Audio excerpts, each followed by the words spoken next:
네, 오늘은 예수님을 따르는 길이라는 제목으로 함께 은혜를 나누고자 합니다. 오늘은 사순절의 두 번째 주일입니다. 사순절은 예수님의 고난과 희생을 묵상하며 우리 신앙을 돌아보는 거룩한 기간입니다. 오늘 본문에서요, 예수님은 제자가 되기를 원하는 이들에게 중요한 교훈을 주십니다. 이 말씀을 통해서 우리가 사순절을 어떻게 보내야 하는지, 그리고 진정한 제자의 길이 어떤 길인지 함께 살펴보기를 원합니다. 예수님께서 여러 사람에게 말씀합니다. 이 여러 사람은 누구입니까? 예수님이 땅에 오신 이유는 생각하지도 않은 채 그저 예수님의 권능에 대한 수혜자가 되기를 원하는 사람들이었어요. 진정으로 예수님을 따르는 삶이 무엇인지를 확실하게 예수님은 짚어주려고 하셨습니다. 오늘 본문은요, 이러한 사실을 가르치기 위해서 3명의 사람을 언급하고 있어요. 그러면 예수님을 따르는 길은 어떤 길인지 오늘 본문에 등장하는 3명의 인물을 놓고 말씀을 드려보겠습니다. 먼저 예수님을 따르는 길은요, 안락함을 포기하는 삶이에요. 먼저 등장한 사람이 예수님께 길 가실 때 어떤 사람이 여쭤보되 어디로 가든지 나는 따르리이다 라고 말했습니다. 그러자 예수님은 겨우도 굴이 있고 공중의 새도 집이 있으되 인자는 머리 둘 곳도 없다 라고 말씀하셨습니다. 이는 예수님을 따르는 삶이요, 안락함과 세상의 안전을 포기해야 하는 삶임을 의미합니다. 이 사람은요, 예수님의 놀라운 권능을 목격한 이후에 예수님의 제자가 되고 싶다라는 마음이 생겼어요. 그래서 예수님이 어디로 가시든지 제가 따르겠습니다 라고 고백을 했어요. 그런데 이 같은 본문을 기록하고 있는 게 마태복음 8장에 나타납니다. 마태복음 8장 19절에 의하면요, 이 말을 했던 사람이 서기관이라고 증언하고 있어요. 서기관. 당시에 예수님을 박해했던 대표적인 무리들, 바리새인, 사두개인, 그리고 서기관. 이 대표적인 한 무리들 가운데 서기관이 있었음을 볼 때 이 서기관의 이와 같은 고백은 참으로 놀라운 고백이었습니다. 하지만 이 사람의 고백에는요, 심각한 오해가 있었어요. 그는 예수님의 제자가 되기 위해서 감수해야 되는 자기 부인과 희생과 고난에 대해서는요, 전혀 생각하지 않고 딱 예수님의 권능만 보고 예수님을 따르는 길이 좋은 길이구나, 출세의 길이구나 라고 생각한 거죠. 당시에 많은 사람들이요, 예수님의 기적과 표적을 보고, 그리고 또 들리는 소문이 있잖아요. 예수님이 다윗의 가문의 후손이라고, 이런 이야기들을 들으니까 자신들을 일으키고 로마로부터 독립을 시킬 왕으로 생각했어요. 이 사람도 이런 생각이었던 거죠.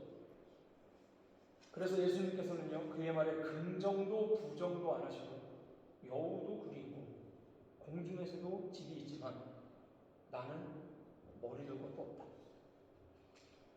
이렇게 말씀하셨어요. 풀어서 생각해보면 단순히 집이 없다라는 얘기예요. 여러분, 설교 때 많이 들으셔서 아실 겁니다. 겉옷 있잖아요. 이스라엘의 겉옷. 굉장히 중요하다고 들어서 많이 아실 거예요. 낮에는 그냥 단순히 망토처럼 두르는 외출복이지만 이스라엘에서는 이 겉옷이 밤에 어떤 역할을 합니까? 이불의 역할을 같이 했어요. 이스라엘 기후는 낮에는 뜨거운 사막 기후지만 밤에는요, 사막이라서 사막의 돌풍이 갑자기 불어오고 그래서 일교차가 굉장히 심합니다. 따라서 밤에 겉옷, 이 이불이 없다라는 것은 무조건 추위에 떨어야 된다는 얘기예요. 그래서 겉옷이 되게 중요하거든요. 그래서 우리를 가자는 자에게 신리도 가지고 왼뺨을 때리면 오른뺨도 돌려대고 속옷을 갈라는 자에게 겉옷까지 내어주라. 이 본문들에서 들어보셨을 거예요. 겉옷까지 주는 의미는 정말 모든 것을 다 털어주는 거나 다름없다.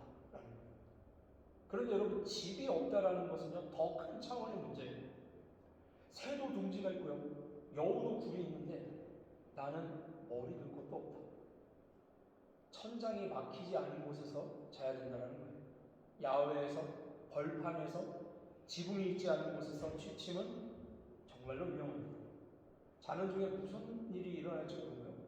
어떤 위험이 있을지도 모르고 갑자기 비바람을 만날 수도 있는 거예요. 즉 육신적으로 예수님을 따르는 삶은 쉽게 말하면 노숙도 감수해야 되는데 괜찮겠느냐라는 것이죠. 그런데 이 말씀이요 영적으로도 풀이가 가능하다는 거예요. 예수님은 제자들에게 항상 말씀하셨습니다. 세상이 너희를 미워할 거다. 그것은 나를 먼저 미워했기 때문이다. 여러분 집이 없다라는 것은요 우리를 미워하고 손가락질하는 세상 속에 그냥 방치되는 것을 의미합니다. 나를 지켜줄 그 세이브 존이 없는 거예요. 안전한 구역이 없는 거죠. 즉 예수님을 따르는 삶은요 안전한 거처가 하나도 없다라는 것을 의미합니다. 사방이 적이고 위협이기 때문이죠. 하지만 비록 우리가 몸을 피할 장소는 없더라도 기댈 곳은 있습니다. 바로 하나님이죠. 즉 예수님을 따르는 삶이요 안락함과 세상의 안전을 포기해야 되는 삶을 의미하면서 동시에 그 위험 속에서 살아가려면 반드시 하나님만을 의지하고 붙들어야 한다는 것을 보여주는 겁니다. 이 서기관이 마음속으로 바라는 부와 명예는 예수님이 제자들에게 주시고자 하는 게 아니었어요. 우리도 신앙생활을 하면서요 편안함만을 추구하고자 할 때가 많습니다. 하지만 예수님을 따르는 길은요 희생이 반드시 필요합니다. 평안하고 안락한 것을 포기하는 삶입니다. 사순절 동안 우리는 삶에서 내려놓아야 할 것이 무엇인지 돌아보고 세상의 것보다 하나님의 나라를 우선으로 여기는 믿음을 가져야만 합니다. 자, 그리고 두 번째로 예수님을 따르는 길은요 지체하지 않는 순종의 삶이에요. 예수님께서 또 옆에 있던 사람이었는지 한 사람에게 묻습니다. 나를 따르라 말씀하시니까 그는 뭐라고 대답합니까? 59절 보니까요. 그가 이르되 나로 먼저 가서 내 아버지를 장사하게 허락하여 주소서. 하지만 이에 대해서 주님은요. 죽은 자들로 자기의 죽은 자들을 장사하게 하라 말씀하십니다. 이 두 번째 사람이요. 아버지의 장례를 먼저 치르게 해달라 부탁을 했어요. 이 요청은요 매우 합리적으로 보입니다. 왜냐하면 자식된 자로서요 부모의 장례에 참여하는 것은 당연한 일이기 때문이죠. 이 같은 부분을 기록하고 있는 마태복음 8장을 보면요 어떤 사람이 아니라 제자 중에 한 명이라고 기록을 합니다. 그러니까 12제자만큼은 아니었지만 그래서 꽤 열심히 예수님을 쫓아다녔던 사람이었던 것 같아요. 어쩌면 12제자들 외에도 예수님이 둘씩 짝지어서 보냈던 그 70명의 문도들이 있지 않았습니까? 그 중에 하나일지도 모릅니다. 그는 단지 온전히 예수님만을 따라다니기 전에 내가 먼저 가서 우리 아버지의 장례를 치르고 오게 해달라고 부탁을 했어요. 그렇게 보면 오히려 죽은 자들로 죽은 자들을 장사하게 하라라는 예수님의 말씀이 너무 냉정하고 그 말씀이 너무 지나친 거 아닌가라고 생각될 수 있습니다. 왜냐하면 부친의 장례를 치르는 것은 인간의 기본적인 윤리고 자식으로서 당연한 도리고 그런데 그것을 예수님이 막았다라는 거죠. 여러분 우리가 잘 알고 있듯이요. 이 계명을 크게 나누는 게 10계명 아닙니까? 10계명을 보면요. 1계명부터 4계명까지는 인간과 하나님 사이의 이야기를 하고 있어요. 그리고 5계명부터 10계명까지가 인간과 인간 사이의 일을 다루고 있는데 그러면 인간과 인간 사이의 계명을 다루고 있는 첫 번째 5계명이 뭡니까? 내 부모를 존경하라. 그러니까 율법은요 인간과 인간의 관계를 이야기할 때 가장 먼저 강조했던 게 효입니다. 효. 부모를 공경하라 했어요. 예수님도 마찬가지였습니다. 누구보다도 효를 중요하게 여기신 분이에요. 그러므로 이 말씀이요 그의 아버지를 장사하지 말라라는 게 아니라 예수님을 따르는 것은 그만큼 큰 믿음의 결단이 요구됨을 강조하신 말씀이에요. 이 세베대의 아들 야곱과 요한이 배와 아버지도 놔두고 예수님을 따르지 않았습니까? 그런 결단을 보라는 거죠. 예수님은요 그리고 항상 뭐라고 말씀하셨습니까? 사람의 일보다 하나님의 일을 생각하라고 하셨어요. 우리의 뜻을 펼치기보다 먼저 하나님의 나라와 하나님의 의를, 하나님의 뜻을 구하라고 말씀하셨습니다. 그런 예수님이 말씀하십니다. 죽은 자들로 자기의 죽은 자들을 장사하게 하라, 이렇게 말씀하셨는데, 여기서 죽은 자들이요, 문자 그대로 정말 육신의 생명이 끊어진 사람들을 의미하는 것은 아닙니다. 이는 예수님을 믿지 않는 사람들을 포함합니다. 지금 예수님은요, 예수님을 믿지 않는 불신자들로 죽은 자를 장사하게 하라라고 말씀하신 거예요. 그리고 예수님이 그들을요, 죽은 자들이라고 표현하신 이유는 그들의 육체는 비록 살아있지만 영혼은 죽은 상태이기 때문입니다. 그리고 미래의 일을 생각해 본다면 예수님은 그의 모든 것을 아시고 속까지 뚫어보시는 분 아닙니까? 예수님이 이렇게 말씀하신 이유를 한번 생각해 보면 이런 이유일 수도 있어요. 예수님은 되도록 많은 영혼들이 구원받기를 원하십니다. 그런데 이 사람이 지금 아버지의 장례를 위해서 집으로 간다. 미래의 일을 생각해 보면 이렇게 흘러갈 수도 있어요. 이 제자가 아버지의 장례를 위해서 집으로 돌아간다면 어쩌면 그 집안의 구원의 길이 막혀버릴 수도 있습니다. 집안의 온 식구가요, 영혼이 죽어있는 상태고 예수님을 따르지 않는 상태였다면 예수님이 따르는 사람이 한 명도 없는 상태에서 이 제자마저 돌아간다? 그리고 만약에 돌아오지 않는다? 예수님을 꿰뚫어 보시는 분입니까? 그러면 그 집안 전체가 영혼이 죽는 결과를 초래할 수 있다는 거죠. 따라서 이 세상의 그 어떠한 일도 예수님의 구식이 하나님의 나라의 일보다 앞설 수 없으며 죽은 자를 장사하는 일보다 더 시급하고 급한 일은, 중요한 일은 영적으로 죽어있는 자들에게 복음을 증거하고 구원을 얻게 하고 그 영혼을 구원하는 일이었습니다. 예수님을 믿는 데 있어서 결정적인 우선순위를 세상의 일과 하나님의 일 중 어디에 둘 것인가, 이거에 대한 그 자세의 문제로서 그것은요, 뼈를 깎는 아픔을 요구하는 일입니다. 하지만 그의 이러한 요청의 이면에는요, 예수님의 일, 하나님의 뜻보다 개인의 일을 더 소중하게 우선시 생각했던 모습이 담겨 있습니다. 그래서 예수님께서는 죽은 자들로 죽은 자를 장사하게 하고 너는 가서 무엇을 해라? 하나님의 나라를 전파하라. 이렇게 강권적으로 명령하신 것입니다. 그러므로 우리 모두는요, 우리의 영의 눈을 열어서 그처럼 살아있으나 실제로는 죽어있는 사람들의 그 실상을 볼 수 있어야 됩니다. 예수님께서 죽었던 사람들을 불쌍히 여기고 다시 살려주셨던 거죠. 우리도 영적으로 죽어있는 자들을 불쌍히 여기고 그들을 살리는 복음의 일꾼으로서의 사명을 감당하시는 저와 여러분 되시기를 축원합니다. 자, 마지막으로 예수님을 따르는 길은요, 과거가 아닌 미래를 바라보는 삶이에요. 또 다른 사람이 예수님께 말합니다. 주여, 내가 주를 따르겠나이다마는 나로 먼저 가서 내 가족과 작별하게 하소서. 이렇게 얘기합니다. 먼저 내 가족과 작별 인사를 하게 해주세요. 여러분, 이 장면은요, 구약에 나타나거든요. 엘리사 선지자가 엘리야를 만나서 엘리야의 제자가 되어야겠다라고 했을 때 엘리야한테 부탁합니다. 먼저 가서 가족과 작별 인사를 하고 마지막 입맞춤을 하게 해달라고 이렇게 부탁을 하거든요. 이게 열왕기상 19장 20절 말씀인데, 자, 이런 모습, 이 사람이요, 주님을 따르겠습니다. 그런데 마지막으로 가족한테 가서 작별 인사를 해야겠습니다. 이렇게 부탁을 하죠. 인간적으로 너무나도 당연한 하나의 조건을 내걸고 있습니다. 그러니까 이 사람의 이야기를 살펴보면 예수님을 따를 확신과 결단을 한 것 같은데 동시에 단념하지 못한 무언가가 느껴집니다. 또한 예수님의 뒤에 대답이 그것을 확실시해줘요. 뭐라고 대답하시죠, 예수님?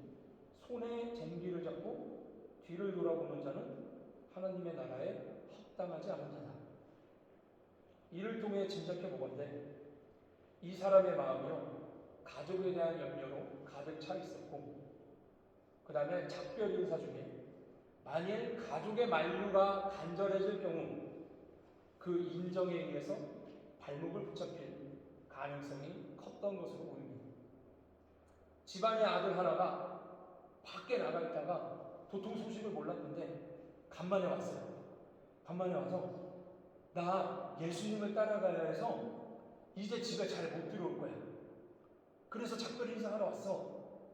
라고 말할 경우에 그래 잘 가라 그러고 모두가 응원하겠습니다. 아니라는 거예요. 제가 신학대학원 다닐 때 그때 이제 연애할 때인데 장모님이 아내에게 물었어. 야, 너 요즘 남자 만나냐? 신학생이야? 전도사야? 목사 된대? 그럴걸? 그랬어요. 그럴걸? 그러니까 장모님이 뭐라고 했어요? 야, 한 사람 인생 망치지 말고 빨리 헤어져. 넌 사막감이 아니야. 이렇게 얘기했어요. 자, 그러면 이 두 가지 뜻이 있겠죠? 진짜로 지금 딴 교회 사회 갔을까? 박현서를 보고 내 딸이지만 얘는 사막감이 아니야. 넌 안 돼. 진짜 남자 인생 망치지 말고 헤어져. 놔줘. 아니면 속으로 목사 와이프 정말 힘든 길인데 사모의 길은 정말 힘든 길인데 네가 그 길을 간다고? 안 돼. 그럴 수 없어. 라고 생각했을 수도 있죠. 사역의 길이 이런 겁니다. 신학교에 진학한다고 하면요, 주변에서요, 힘든 길인데 고된 길인데 그 길을 정말 갈 거냐 여러 번 물어봐요. 그리고요 계속 옆에서 막이면요 덩달아서 야 니까지 게 무슨 신학을 하냐 그러면서 비웃어요. 이렇게 힘들고 외로운 길입니다. 그러므로 작별 인사 중에 그의 결단에 대해서 아버지나 또 다른 형제들이나 그리고 만약에 아버지의 또 가진 게 많다. 아버지가 가진 게 너무 많다. 내가 세상적으로 물려받을 게 너무 많다. 그런 조건이라면요. 예수님이 부자 청년한테도 얘기했잖아요. 너의 재산을 털어서 다 가난한 사람 도와줄 이유에 와서 따라라. 그의 결단에 대해서 아버지나 형제들이 어떻게 반응하고 또 그 상황에서 어떤 말을 하느냐에 따라서 그 사람의 마음이 바뀔 수 있다는 거죠. 그러니까 예수님은 그걸 아니까 가지 말라고 단호하게 말씀하시는 거예요. 결국 이 사람들은 앞에 두 사람처럼 예수님의 제자로 따라 나설 의지가 확고하지 않았던 거예요. 예수님도 역시 그 점을 간파했기 때문에 쟁기 말씀을 하신 거죠.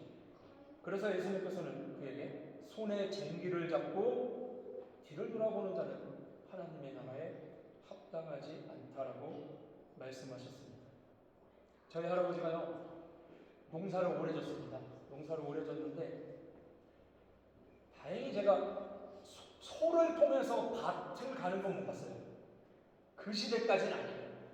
그래서 경운기라고 그러죠. 경운기 뒤에 이렇게 큰 쟁이 박아가지고 농사가 끝나면 밭을 갈아엎었어요.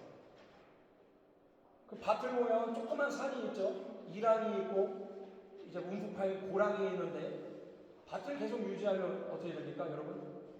대한민국에 있는 학교 운동장처럼 곡괭이로 안 들어가는 딱딱한 땅이 됩니다. 비 온 뒤에 땅이 굳어진다 그러잖아요. 그게 계속 되는 거죠, 여러분. 그러면 결국 밭이 아니라 쓸모없는 밭이 되는데, 그래서 농사가 끄면 갈아엎어 주잖아요. 근데 옛날에는 어떻습니까? 소를 물론 바깥에 썼지만 쟁기를 뒤에서 사람이 잡고 앞에 소가 걸어가고 하는데 뒤돌아보면 당연히 밭이 삐뚤빼뚤해지겠죠. 쟁기를 잡고요 밭을 가려면, 그리고 자기 주변을 돌아보거나 뒤를 돌아본다? 제대로 전진할 수가 없어요. 반대로 망치게 됩니다. 결국 이 말씀이요, 사람이 어떤 일을 한번 결단하고 시작한 후에는 자기 결정에 대해서 갈등하거나 다른 사람들의 눈치를 살펴서는 안 된다. 특히 주님의 일에 있어서 이걸 말씀하시는 겁니다. 그런 자는 결코 자신의 목적을 이룰 수 없습니다. 복음의 일꾼이라는 위대한 사명을 눈앞에 두고 있는 자가 내가 이걸 할까 말까 라고 망설인다면 그는 결코 하나님 나라에 합당하지 않음을 예수님께서 분명하게 경고하신 것입니다. 예수님의 사명은요, 죄와 불의와 죽음의 고통에 빠져있던 이 땅에 하나님의 구원의 은혜와 그 사랑을 전하는 일이었습니다. 예수님은 오직 그 사명만을 바라보며 고난과 자기 부인의 길을 묵묵히 걸으셨고요.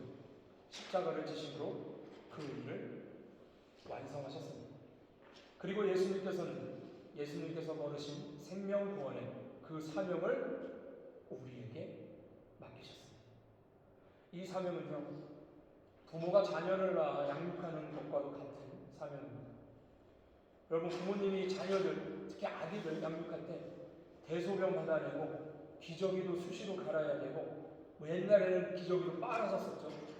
잠도 제대로 못 자고 또 열이 나거나 아파하거나, 그리고 무엇보다 도대체 우는 이유를 모르면 답답하고 발을 동동 구르고 정말 말할 수 없는 큰 희생이 따르게 됩니다. 아이가 어느 정도 자라기까지 부모님의 삶이 거의 없어져요. 이런 희생이 없이는 또 어떻습니까? 자녀를 올바르게 양육하고 키울 수 없죠. 그런데 왜 모든 부모님들이 자녀를 위해서 그러한 희생을 감수합니까? 그것이 부모의 사명이기 때문에. 그와 마찬가지로 우리의 사명도요, 예수님을 대신해서 이 땅의 죽은 영혼들을 다시 살려내는 것이기 때문에 한 생명을 낳아서 키워내는 부모와 같은 희생이 요구되는 겁니다. 그러하게 오늘 예수님께서 믿음의 결단을 요구하시고 거듭해서 강조하시는 것입니다. 우리들은 오늘 본문에 등장하는 세 명의 사람들과 같은 그러한 세상적인 신앙관을 버리고 예수님을 본받아 하나님의 나라와 복음을 위해 모든 것을 희생할 결단을 새롭게 해야 됩니다. 상황이 어떠하든지 흔들림 없는 자세로 예수님을 따르며 하나님의 나라와 그의 의를 가장 최우선 순위에 두고 이를 위해 최선을 다하는 진정한 제자가 되어야 합니다. 사랑하는 성도 여러분, 예수님을 따른다라는 것은요, 쉽지 않은 길이에요. 그러나 그것이 생명의 길이며 하나님께서 우리에게 주신 최고의 은혜입니다. 사순절을 보내시면서 예수님을 따르는 삶이 무엇인지 더 깊이 묵상하고 우리의 신앙을 점검하고 더욱 주님께 헌신하는 시간이 되기를 소망합니다. 우리 모두가 세상의 안락함을 내려놓고 즉시 순종하며 과거가 아닌 하나님 나라를 바라보는 참된 제자로서의 삶을 살아가기를 축원합니다. 할렐루야. 기도하겠습니다.